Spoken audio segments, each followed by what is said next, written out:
Slow down and potentially save a life. That's the message a Maui man has for drivers after he tried to save a pedestrian who was struck and killed in Kihei this week. Anthony Ferreira has the story. When are we going to learn that it can't happen like this anymore? And when are we going to change our behaviors? Questions that for now have no answers after yet another fatal crash this year.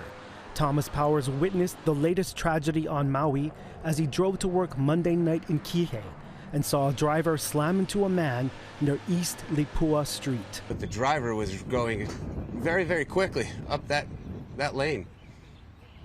And it sent the man flying about 40 feet in front of me. The man at the time was breathing, but it didn't look like he was going to make it.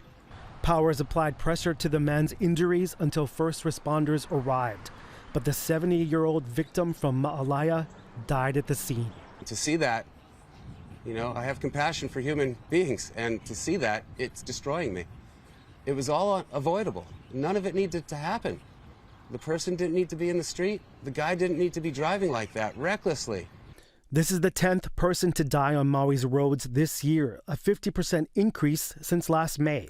Deaths have also soared on Oahu, now at 28 compared to 11 this time last year. Fatalities are down on Kauai and Hawaii Island.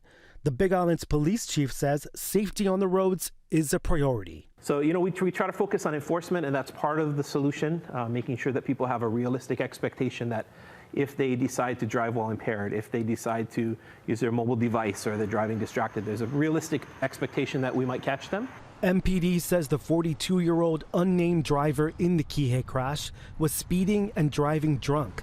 He left the scene but was later arrested and faces a charge of negligent homicide. We have to go through this life thinking about the loss of somebody that didn't need to be lost. We have to see that the actions of this person were so irresponsible, and it caused grief among so many people. And now there's lasting impressions in people's brains, and it's not going to go away. I can't unsee this, and it hurts. Anthony Ferreira, Hawaii News Now. Thank you, Anthony. And MPD told us in a statement this afternoon it's deeply concerned by the rise in traffic fatalities.